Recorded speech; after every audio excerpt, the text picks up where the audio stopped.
Hello, listeners. Anthony here, letting you know that we are approaching the end of Wrong Station Season 10, with the finale airing on May 31st. After that, we'll take our usual summer hiatus and begin prep work for Season 11, coming this October. We'll also be closing the special Decade of Dread tier on our Patreon after May 31st, so act now if you want to take advantage of those special perks, including Wrong Station art prints from Trevor Henderson and having a character in an upcoming episode named after you. Yes, you. And, of course, we just want to say again, we've been making this show for 10 years, but we couldn't have done it without you. So thank you for all the ways you keep us going, whether it's donating to the Wrong Station Patreon, leaving a review or comment, telling your friends about the show, or just enjoying our stories. No matter how you've supported us in the last 10 years, thank you. And, as always, thank you for listening. Wonder-working power in the precious... Incredible as they seem, are not the results of mass hysteria.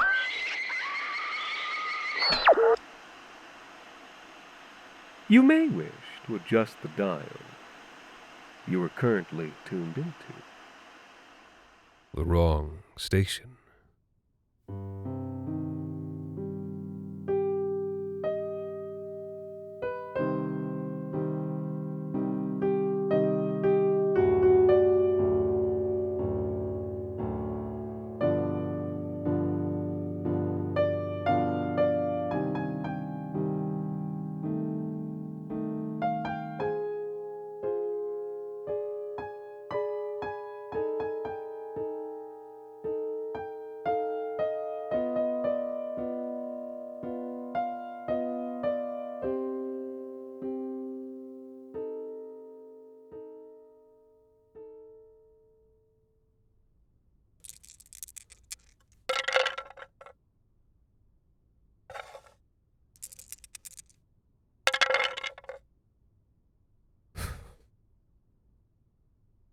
So just throw the dice and move your guy?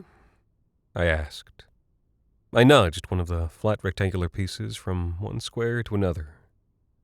Kinda looks like backgammon.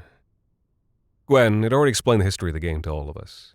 It was called Liubo, a game developed in China over 2,000 years ago. It was so popular that some emperors from that era were buried with their Liubo sets. 6 jade rectangles and a square board with what looked like a maze drawn onto the surface. Linda picked up the board and turned it in her hands. It's actually a really elegant design. Modern board games aren't usually symmetrical like this. Patterns are important to all human cultures, said Doug. Seasons, harvesting, birth, death, rebirth. Life is a pattern. It makes sense that would be reflected in the games we play. There's randomness too, but... Linda put her hands over her ears. Does he ever stop lecturing? Sorry, said Doug.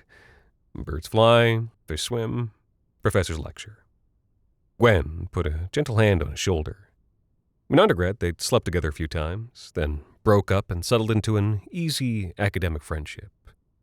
Now, maybe they still slept together, in between accepting grants and awards and shit. It wasn't really my business. Gwen brought out 3 more board games. One was a series of pegs and holes. Each peg was topped with a little dog head. The second was a bunch of inlaid squares arranged in the shape of a rectangle with a T on top. The third was an unadorned wooden bowl. On the inside rim, it had an etching of some kind. It could have just as easily been some ancient linguistic symbol, or a small, grotesque face with a manic grin. Pat got up from the chair where he'd been checking his phone. He looked over the boards. Okay, yeah, I thought when you invited us over for a board game night we'd be playing Monopoly or something. What's going on with this shit? Gwen stiffened a bit. Pat always had a way with words. More of a way since the injury. Well, Pat, these games all have one thing in common. Nobody knows the rules. She pointed to the Liubo board. The rules to Liubo were lost after the rise in popularity of Go. A game so important that feudal rulers chose to be buried with it, and we can't even play it. She pointed to the dog-headed pegs. Hounds and Jackals is as old as at least the 12th century of ancient Egypt, 2000 BCE, played by pharaohs and slaves alike. She pointed to the inlaid rectangular board. The royal game of Ur, from ancient Mesopotamia with boards found all across what we now call the Middle East. It's at least 5,000 years old, and probably older. The original rules have never been established. Gwen stood back, waiting for the obvious question. I obliged. So how can we play if we don't know the rules? Gwen smiled. That's exactly why we must play them. I've been studying these boards for more than a year, and I've gotten nowhere. What I've never tried is actually using them. If we play the games, the rules might come to us. Pat was now leaning over the boards. What about this one? It doesn't have pieces or a real board or anything. He pointed at the wooden bowl with the etching. Gwen's smile faltered. Oh, that one. She picked up her notebook. We found it in Croatia, but the bowl isn't made from any of the local wood. Honestly, it's probably going to be a project for next year. I don't even think we have the full board. Just that bowl and the bones. Linda flinched.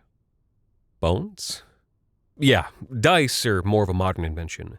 Back then, they used marked beans or chips of ivory or animal bones, said Gwen. Like these. With a flourish, she opened her hand. The plastic specimen bag in her palm crackled as it slowly unfolded. I could just make out two little shapes, yellowed from years of use and disuse. I thought they'd be bigger, said Linda, leaning over. And more, I don't know, cubey? Gwen rolled her eyes and dropped the dice into her hand. Wait, we're actually going to use the bones? Said Doug. Yep, and not only that, we're also using these. Gwen opened her desk drawer and brought out a giant bag of wrapped candy. One thing we do know is that most of these games had a gambling element. Consider these your poker chips. Hell yeah, said Pat. Now we're talking. He hoisted himself to his feet. The knee brace creaked as he leaned down to grab two fistfuls of candy. I want this to be as authentic as possible, said Gwen. Now let's play. And don't hold back. Overall, it was a great night. We rotated through each of the games in turn. The Royal Game of that one was fun. Or at least the rules we made up were fun. As we played, Gwen kept lecturing about the significance of the games. Maybe she was nervous. People used popular games to tell fortunes, she said. Take tarot. Did you know that tarot was originally a card game? Sort of a pre-bridge or euchre. And we know people did the same with the Royal Game of Depending on what squares you landed on, they said you could tell your future. Liobo has 60 positions, each with a prognostication attached. Depending on where your 6 pieces land, you can tell your future for the entire year. Or maybe the future of your kingdom. Doug jumped his hound piece over my jackal and captured it. Bullshit. I jumped mine over his. He grinned at me and stuck out his tongue. Doug had been racking up candy the whole night. Lucky Doug. So normally you play the game and move your pieces and take your wins and losses, said Linda, thoughtfully moving one of her Liobo rectangles. But when you start using the game to predict your future, the pieces tell you how to move and what to do. You don't play the game plays you. Same thing, isn't it? Croaked Pat from the corner. I jumped a little. I'd forgotten he was there. If you win big or lose big, either way it changes your life. Earlier in the night, Pat had been rotating through the rest of the games with us. But after every round, he'd pick up the wooden bowl and throw the dice around the curved side, watching as they whirled in a circle before settling at the lowest point, like water draining in a bathtub.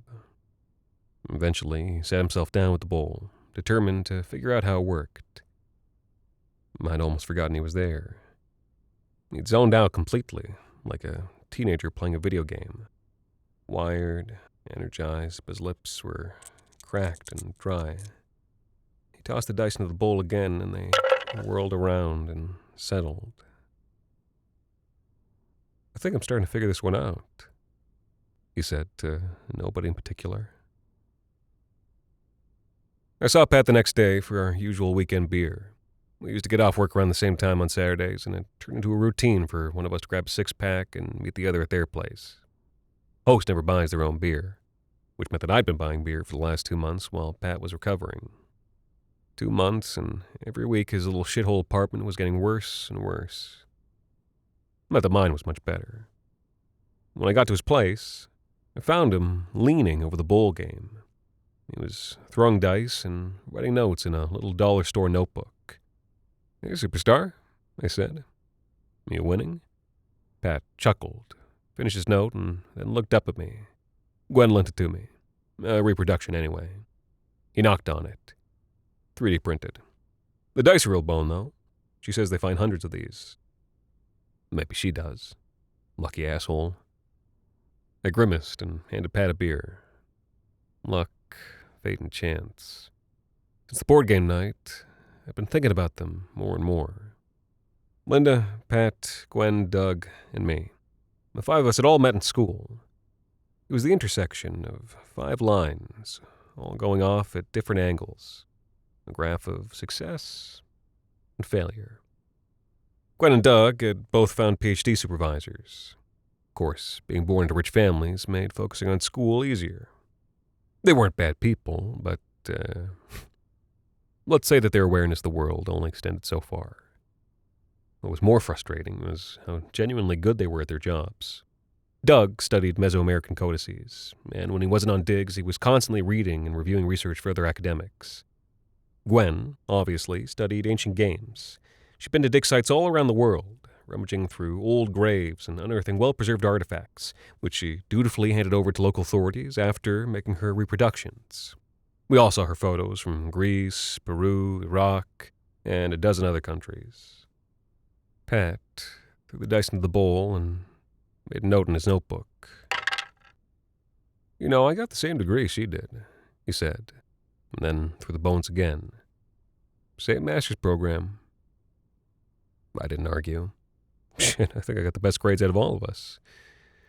Instead, I took a long sip of beer and studied the game. Over his shoulder, I could see Pat's notebook. He'd filled it with his personal shorthand scribbles. "All right," I said. "I'll bite. Why are you so obsessed with this?" Pat rolled the bones. "It's not an obsession. It's a way out." I didn't ask further. You don't need to ask Pat much. He'll just tell you. Gwen went to 5 different continents last year. You know why? You know who started funding her research? Hasbro. Fucking Hasbro. I mean, come on! For a split second, real, genuine anger flashed across Pat's face. And he shook his head and laughed. "I just figure if I can understand this game, then I can get a piece of that action. Gwen isn't the only antiquities expert." Pat rolled the dice again. "And I've got a lot of free time on my hands these days." Pat had a tough few years since leaving school. The research and teaching positions never materialized, and you can't make money with an MA in archaeology, no matter how good your grades are. He took a waitstaff job. Pretty normal stuff for a charming, overeducated guy. Then someone spilled a drink and didn't mop it up. Pat slipped in it, overbounced, and tore his ACL. He'd been out of work ever since, pulling a meager disability check every month. Wasn't leaving the house much, except to go to physio. Pat had stopped talking. The only sound was beer fizzing, dice rolling, and Pat's pen scratching on his notepad. I tried to fill the silence. "How's Linda?" I asked. "Still liking the job?" Linda had transitioned into bookkeeping for a few small businesses. She pulled strings with a physical therapist she worked for and got Pat on the list. "I didn't see Linda this week," said Pat. "Oh, she's usually there the day you go to physio." "I didn't go to physio." "Right." I didn't know what to say, and Pat didn't elaborate. What do you do in a situation like that? What can you do besides crack another beer? The intersection of 5 lines. Doug and Gwen going up, Linda in the middle, and Pat nose-diving to the bottom. And me, well, we don't have to talk about that. Let's just say Pat had company down there. Pat threw the dice again. The ugly little etched face looked at him from across the hungry mouth of the bowl. "Let me try that," I said. I don't remember what was going through my mind before, but the moment I touched the dice, this formless desire started building in my head. Something scratched behind my eyes. Little beads of sweat sprang up on the palms of my hands. Pat's apartment was a dark place. I mean, what do you expect from a basement apartment in the winter? I could have sworn that the space across the bowl was even darker. I threw the dice. Nothing happened. Not yet. Dishwashing is a shit job, but it has advantages. For one, I'm completely replaceable. Usually a disadvantage, right? But people fucking hate washing dishes, so there's only so many of us in the city. So if the manager starts being an asshole, you can just walk out, find a new gig. And he'll have to man the sink for the rest of the night until he can hire someone else. That moment where he rolls up his sleeves, that's the sweetest part. After I saw Pat that last time, I realized I needed to step it up if I ever want to get my head above water. I picked up extra gigs until I was on a back-of-house schedule 7 days a week, including the weekend brunch through closing shifts at an elevated barbecue joint. And this spot tipped out the dishwasher.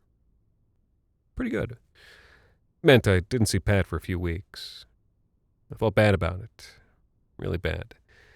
As I manned the sink, I kept picturing him sitting over that bowl, rolling those dice, trying to figure out what game he was playing. Every time I did, I remembered that scratching feeling behind my eyes, and the room getting a little darker. And then, one night at work, Pat tapped me on the shoulder. I pulled out an earbud. What the fuck, man? How'd you get in here? Pat was grinning from ear to ear.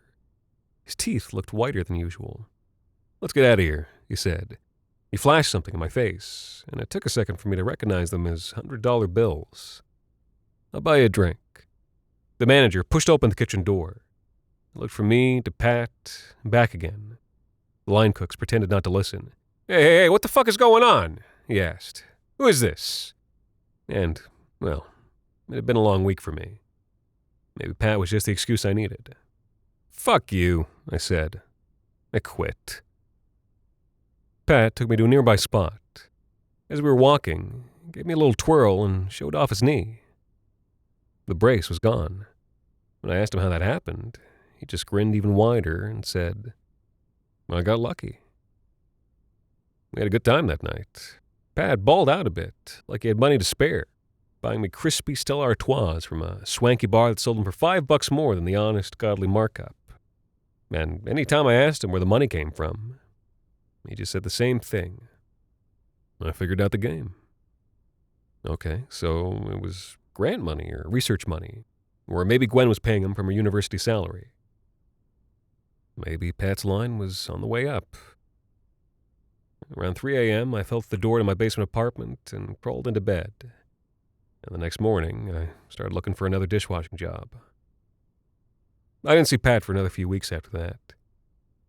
I talked to Linda. She called me, crying. Hey, what's wrong? I asked her. You wouldn't believe me if I told you, she sniffled. Then she told me anyway. And she was right. It was hard to believe. The physio Linda did bookkeeping for had been into some shady shit, dealing opioids on the side with a contact in a local pharmacy. He'd hidden the profits in the disorganized mishmash of invoices and receipts he'd handed off to Linda.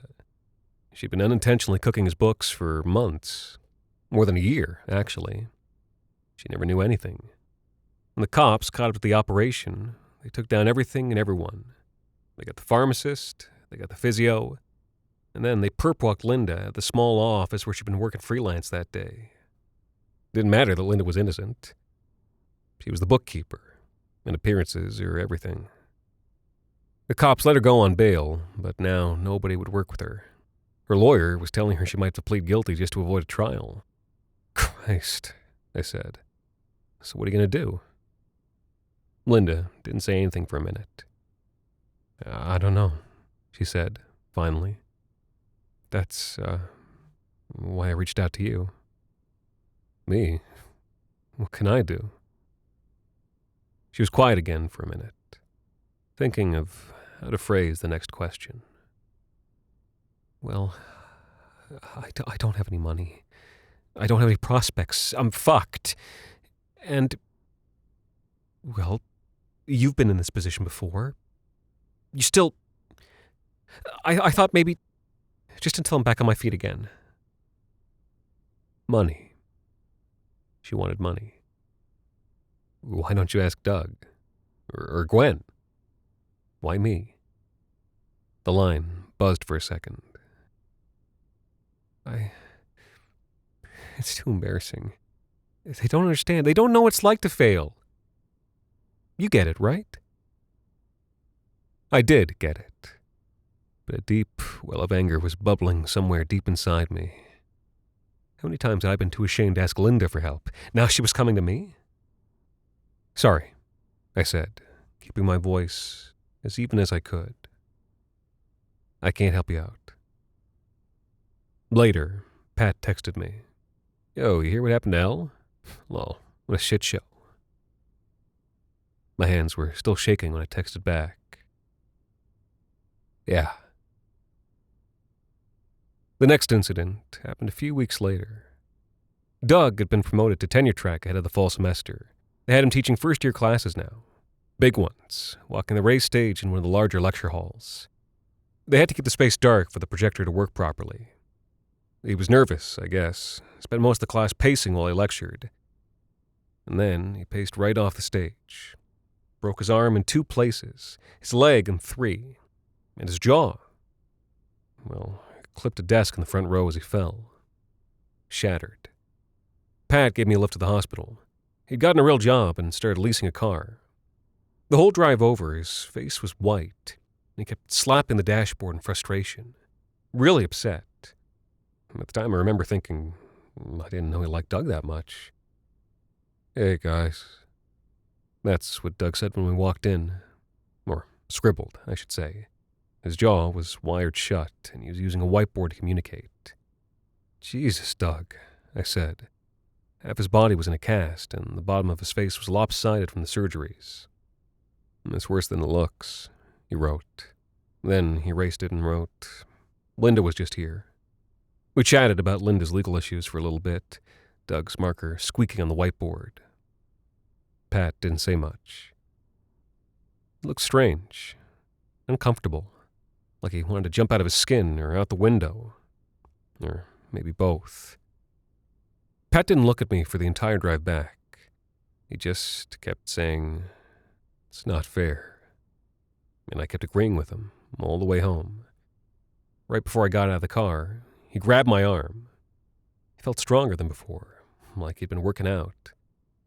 He was staring at me. If there was a way to fix this, you'd do it, right? I almost replied with a joke, but he looked so damn serious. Well, yeah, of course. Who wouldn't? I said. Doug's our friend. He'd do the same for us. Pat slapped the steering wheel so hard that it let out a low thrum. Yes, exactly. Exactly, man. That's what I mean. You have to at least try. Even if the odds are slim. We said goodnight and agreed to get together in a couple weeks, after Doug was out of the hospital.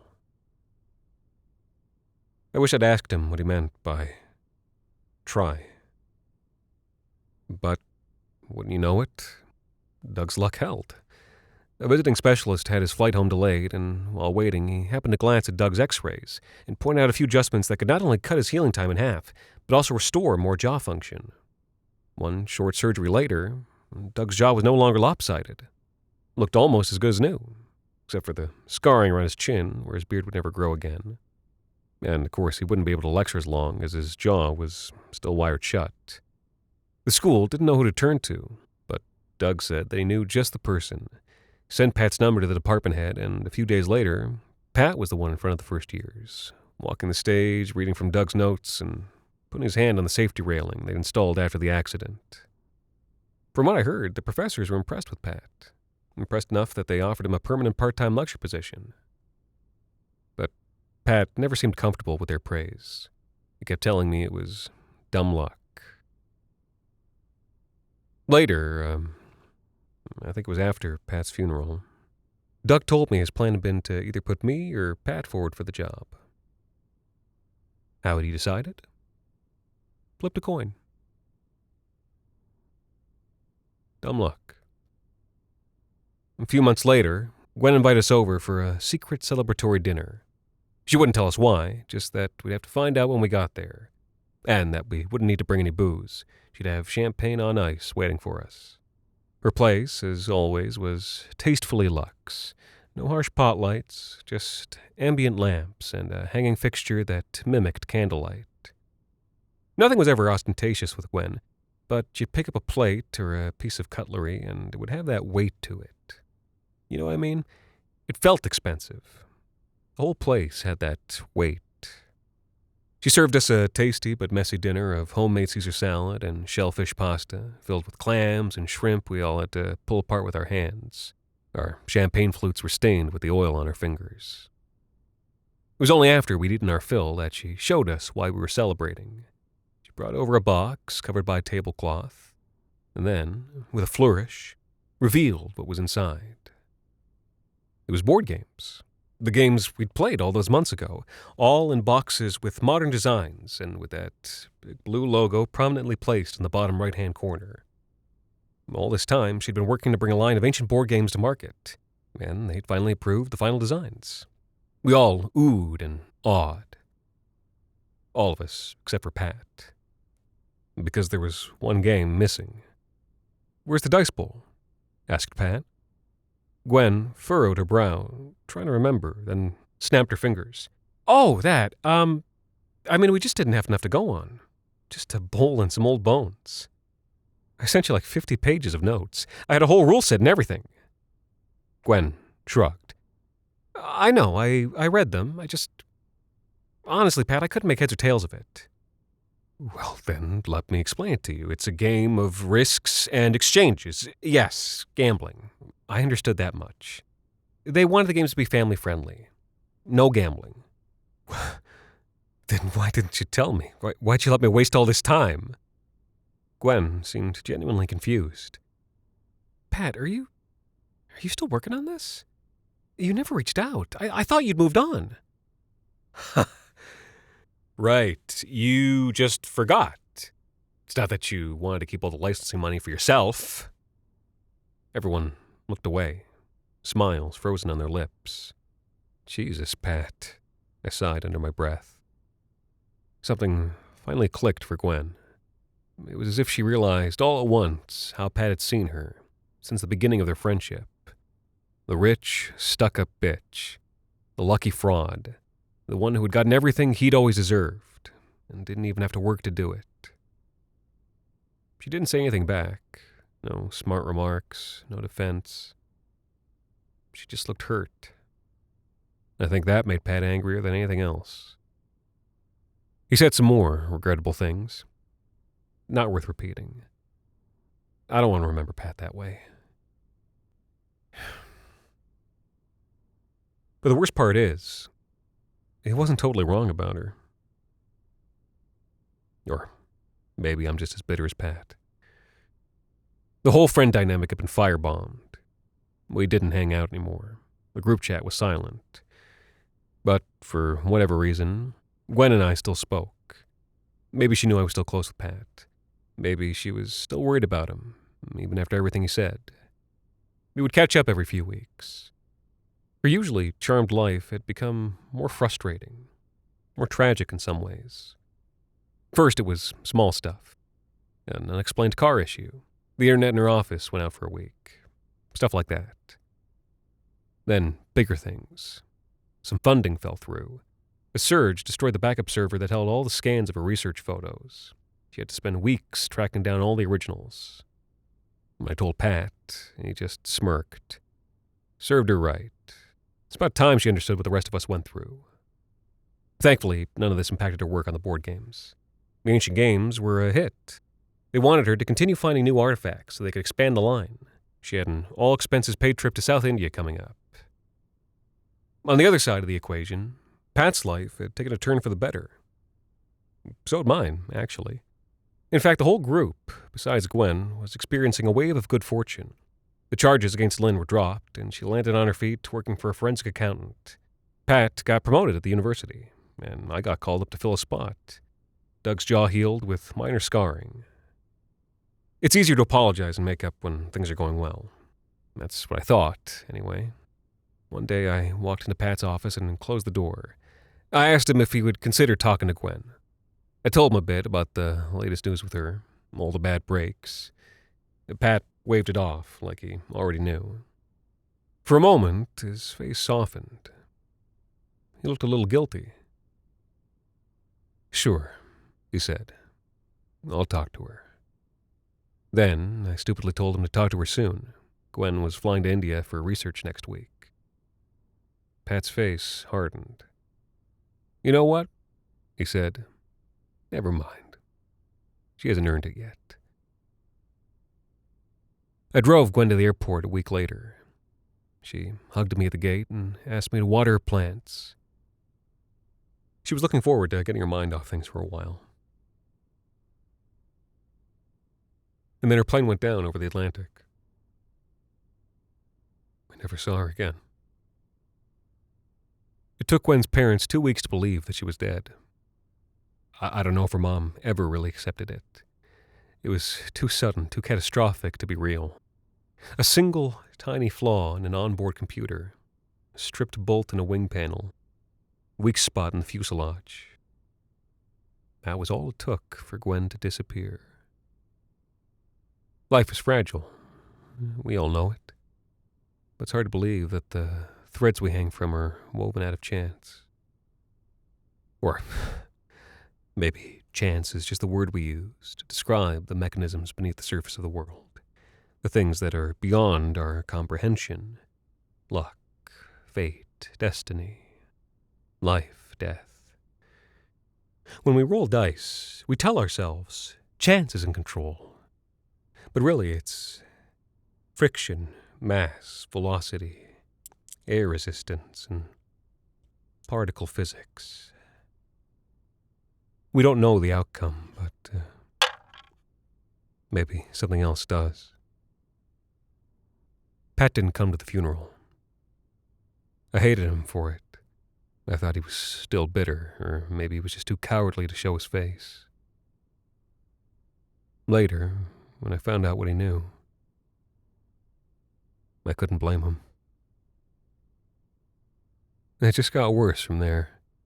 Soon after Gwen died, Pat had a cousin die from a freak heart attack. And then his mother was killed in a collision with a drunk driver.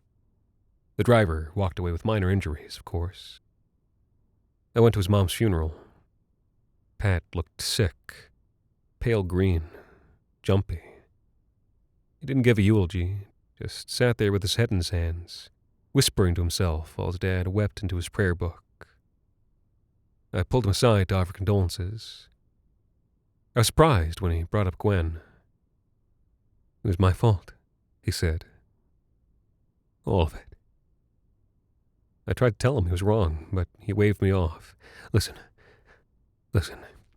if there was a way to fix this, you'd do it, right?" It was the same thing he'd said after Doug shattered his jaw. This time, though, it didn't sound like a question. It sounded like he had a plan. I slowly realized that Pat may have lost his mind. The thought made me nauseous, but I reached out and touched him, tried to tether him back to reality. I couldn't lose him, too. "Pat, you can't fix this." Pat closed his eyes. When he opened them, I noticed for the first time how dull and foggy they'd become, how bloodshot. When had he last slept? "I can." It should have been me. And without saying another word, he walked away. I didn't know what to do. Pat seemed desperate, but desperate to do what? Suicide? Murder? Neither sounded much like Pat. I let it sit, waited for him to surface.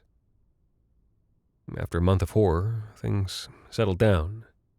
In fact, things became positively ordinary, besides the specter of tragedy hanging over every morning. I'm ashamed to say I avoided reaching out to Pat during this time. I knew whatever we talked about was going to break the peace in some way. But after a couple more weekends passed with no contact, I decided that enough was enough.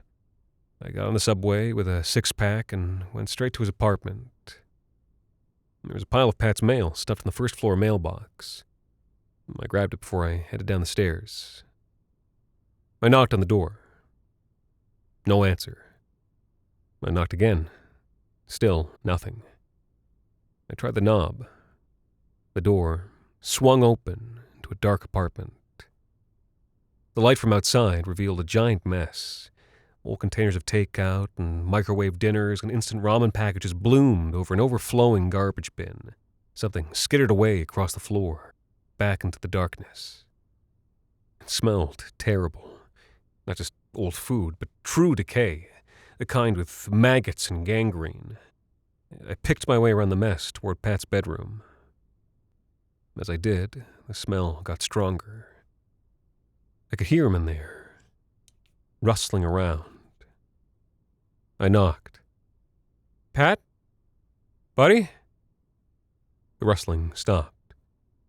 "Pat, I'm coming in there." I opened the door. It was a small room. Pat's bed took up most of it, and it was covered in an enormous, lumpy comforter. From somewhere in there, I heard a voice, kind of like Pat's.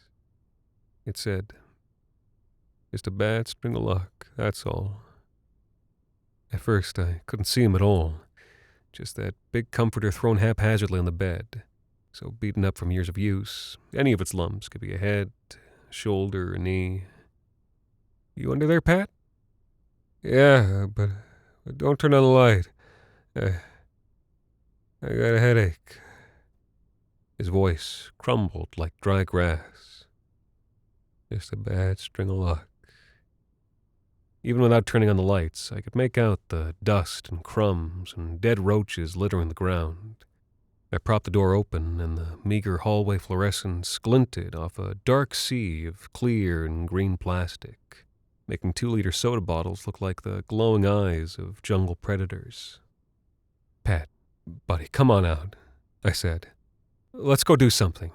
Anything." "No," he replied. I'm just not. It's not a good time." I walked over to the bedside lamp and flicked it on. The room was even filthier than I'd thought. Something under the comforter rattled and then shifted, moving away from me. I pulled the sheets away. It was Pat. Or part of him. He was nearly gone. All of him. Reduced to nothing but a torso, a head, and one arm. His skin was desiccated and paper-thin, and like he'd been mummified. He was blind. His eye sockets were empty, dark holes. No teeth. Blackened little grub of a tongue. His one arm was stick-thin, and the hand had only 3 fingers, like a sparrow's foot. And the entire limb was wrapped around the bowl game, cradling it, except for that skeletal hand, which was curled into a fist. There was just enough left of him to live, just enough left to throw the dice. Pat turned towards my voice, and I heard that rattling sound again. "I told you to leave, man." His voice sounded like it was coming from very far away. The room around me started to tumble, started to darken. I grabbed a chair to steady myself. The room stopped spinning, but the darkness stayed, hanging over the whole room, concentrated in the space on the other side of the bowl. "I'm trying to fix this," he said. "What the fuck are you talking about?" "I can bring her back. The right series of bets. That's all it takes. I just need the collateral." He threw the dice. The room tumbled, as if the dice were sitting still while we spun around them. I sat down heavily, hands covering my eyes. The dice clattered to a stop. Pat grimaced. "Shit. I'm sorry, Linda." What do you mean, I'm sorry, Linda? What does that mean?" He reached blindly for the dice, but I beat him to it. The bones were warm and smooth on the edges, sanded down by thousands and thousands of tosses. What do you mean, Pat? Pat gestured to the bowl. It's a game of risk and exchanges. The bigger the exchange you want, the bigger the risk you take. It was my fault, but I can change it. Took me a second to understand what he meant. You can't bring her back, Pat. She's gone. With a big enough risk. Maybe. A long shot. But I could. The bones were warm in my hands. They wanted to be thrown. Pat, was I one of your bets? Silence. Pat, tell me, what did you lose? He did his best to turn his head and found he didn't have the strength. His one hand came up to cover his unseeing eyes in shame. He spoke without looking at me. He doesn't care what you bet. You don't have to own it. It just has to be important to you. You, Doug, Linda. My stomach dropped. How do we fix it? He just shook his head and smiled, showing dead, brown teeth. The hand came away from his eyes and gestured to the rest of his body. Fix it. Fix it. What do you think I've been trying to do, man? When? Doug, Linda, you, my cousin, my mom, trying to undo it all. He'd gambled our futures, our fates, and lost. Now he was parceling off his own limbs, his eyes, his whole life, trying to win back whatever he'd given up against our will.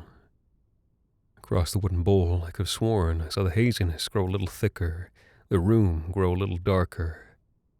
I licked my dry lips. What's going to happen to me? For a moment, Pat looked like he was going to tell me. But then he just looked away. I'm sorry, man.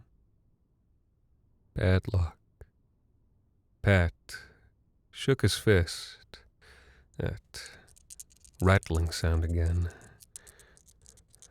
But maybe. And before I could stop him, the room spun as they clattered around in the wooden bowl and stopped. I looked back down. Pat's blind eyes widened as he looked up at me. What was left of his body stiffened, then relaxed. He was dead. Whatever the bet was, he'd lost. And across the bowl, the black haziness wavered and departed, like someone walking through a cloud of fog. It was a closed casket service. Doug and Linda showed up. We grabbed a beer afterwards in our funeral clothes and talked about Pat, about Gwen, about everything. Everything except what I knew about the game, about Pat's death. When I'd called the ambulance to pick up Pat, I took the bowl and dice with me. They're sitting on my counter. Every time I walk past, I start thinking about it all over again. About how it's not fucking fair. I'm just sitting here, waiting for Linda's debt to come due. Doug's debt. My debt. Fuck, I used to think I didn't have much to lose. After seeing Pat? What did he bet? Am I gonna get cancer? Will I make it past 40? Will I make it past tomorrow? Whatever my fate is, it's sealed. Unless the wood bowl, that wide open mouth. It was right there. I had the bones.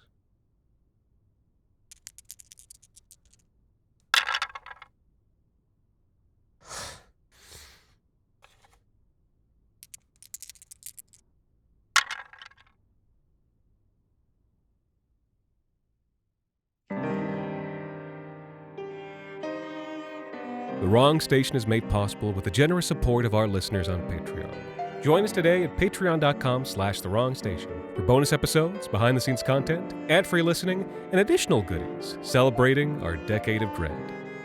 This week's episode, The Gambler, was written by Jacob Duarte Spiel and performed by Anthony Botelho. Thank you to Wound Liquor, Jen, Michael Girardi, Pam Fraiche, Isaac Harker, Esther, Omerta, Brian Bisdill, Anna Ramirez, David Whittinghill, Darbuka Dave, Unica Carla Lugod, King City, Can You Believe This Rain, Sam RDEJJ, Allie, and a very special thanks to Gwen Barton, Doug Carlson, Listen Linda, and Patrick O'Connor for helping us keep the lights, well, off. The Wrong Station is co-produced by Alexander Saxton, Anthony Botelho, and Jacob Duarte Spiel, with music composed and performed by Alon Citrin, and arranged for the viola and performed by Viola Schmidt.